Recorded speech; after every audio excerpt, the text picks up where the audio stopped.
Hi there. Welcome to the Young Conservative Show. I'm your host, Dave Stenstrom. And as you've noticed in the title, I'm debating on whether or not I'm a libertarian or a Republican. For years, I thought I was a libertarian, and I may still be one, but I'm not sure. I know I'm definitely a conservative. I'm just not sure if I'm a libertarian or a Republican. So I may have you, the viewer, decide for me.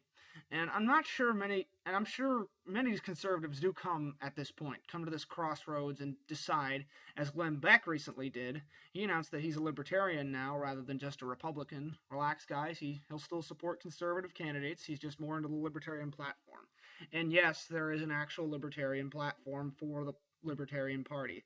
Libertarians are not just pot smoking Republicans. Now, in order to decide this for sure, I'm going to let you know all my stances on certain issues, and you go ahead and tell me what you think I might be. Now, I'm going to start with social issues. For one, I do consider myself a Christian and a fervent believer in God, and I will support Christians with a positive message, but I wouldn't say I'm an uber Christian. I don't go to church as often or try to use biblical references as much as most conservatives. And it's not just because I don't like going to church. It's just that I have a short attention span. Hey, look, a nickel. Where was I? Oh yeah. With abortions, I do certainly wish there were less of them happening, because come on, I mean nobody wants there to be a lot of dead babies.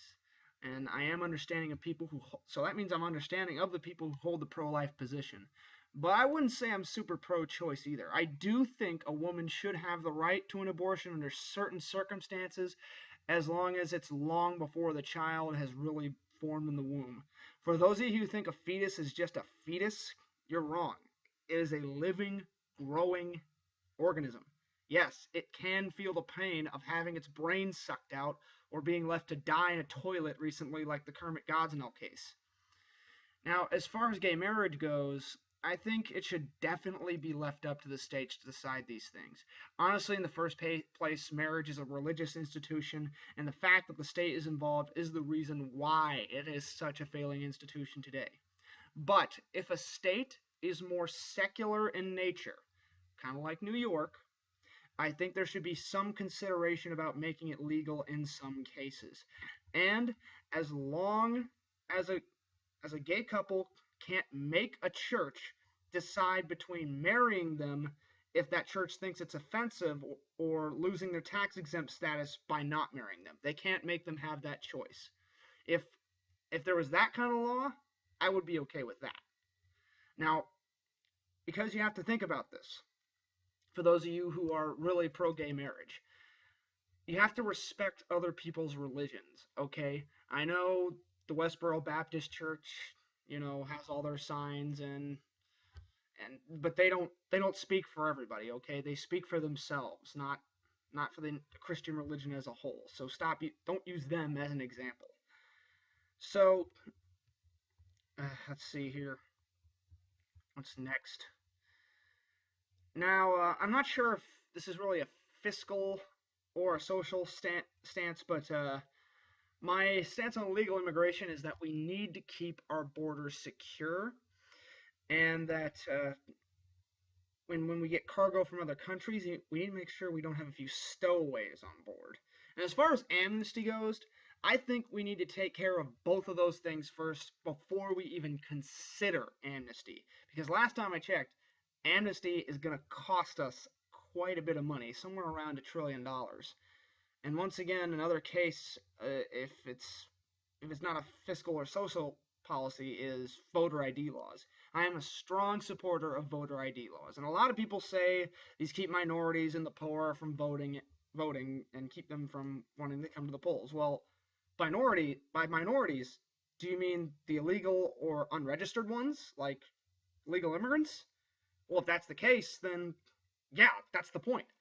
And as far as the poor are concerned, I have to say, I don't think anyone is too broke to get on a bus and go down to their local federal ID office and get a federally obtained ID, or go down to their local DMV and get a state registered driver's license. I don't think that's too much to ask. And if if someone's even worse off than that, then that makes them homeless. And most of the homeless in this country are so mentally unstable, they have more problems to worry about than who to vote for, and shouldn't be taking their problems with the political process. Now, once again, we're at kind of a cross of this next social fiscal policy here. But as far as marijuana goes, this is kind of a hot button issue for many libertarians. I think it should be legal in some cases, like if you need it for medicine, or if the majority of the state or just some cities decide whether it's legal or not. Because honestly, the war on drugs has been a big waste of time, and in some cases, it's only made to make the drug lords more richer, have more money and more power. And so I think it should be approached as a health problem first, not a criminal problem. I don't do drugs on a regular basis myself, but I have done them before, and I've been around the people who do them, and I can honestly say there would be a reason why some folks might want it to stay legal. Now, my next stance is on healthcare, which is a fiscal policy. There were certainly some problems when our healthcare system was more capitalized, but I would take that over having the massive problems we'll end up with when Obamacare kicks in next year, or if we ever have socialized medicine. That horrible abomination. I think there should be more people who qualify for Medicare or Medicaid who really need it. But for the most part, if you can pay for health insurance, and your health is important to you, you should pay for it. Which is why I was a big supporter of the Ryan plan. It would have made healthcare affordable even for people of my income. And as far as guns go, I'm pretty sure you might know my stance on that. Second Amendment all the way, baby. Now, finally, one of my stances on the military is that it's kind of in between the main libertarian stance and the Republican stance. I do think we have a few bases out there that we honestly don't need to keep active, and sometimes we need to keep our nose out of other countries' businesses. But if one of our allies is attacked, I'm not so sure we should do nothing. So it's kind of in the middle in that case. And finally, on the environment, green energy has effectively been proven inefficient, seeing as Solyndra had to be bailed out, and many sources of green energy is not as effective due to needing massive tracts of land and a backup fossil fuel generator. I do think we should find sources of renewable energy, such as nuclear fusion, or this new Scandinavian design that appears to use ocean currents in a new form of hydroelectricity. That would be good too. But I don't think we should give subsidization to these projects themselves. If they're proven effective, the free market has all the money they need. And as far as fracking goes, there's plenty of research that proves it's a rather harmless, not dangerous process, and there's plenty of people in the places where it happens who actually support having it done. And with global warming, guys, come on, it's a scam. I refuse to believe that the 7% of the tiny amount of carbon that is in the atmosphere, the 7% we contribute, makes a huge difference on the environment. I refuse to believe that. So, with all these things in mind, and the fact that the only time I'd really vote Libertarian is on the local and state level, or an election that doesn't entirely matter, and I think I just might have to decide at this point on just being one or the other.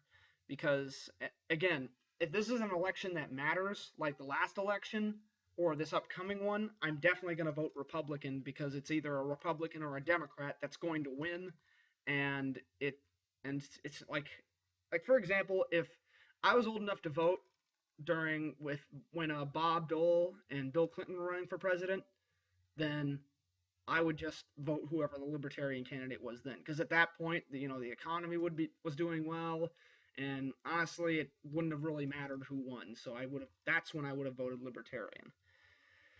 So now there's my stances on all those issues. Let me know what you think. Don't forget to subscribe, like or hate it, share it, favorite it, and as always, thanks for watching.